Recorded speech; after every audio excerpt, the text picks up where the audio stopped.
Hello everyone! In today's video, I'm going to show you how to fix the Cash App won't let me request money issue.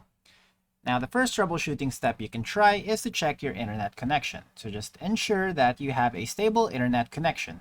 Switching between Wi-Fi and mobile data can also be helpful, so just check if that helps.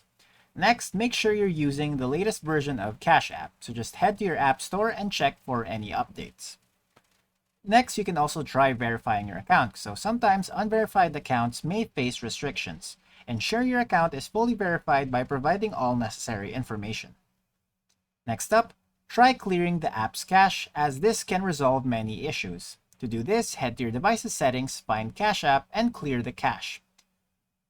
Next, you can also ensure that your request settings are correctly configured. You can find these settings within the app.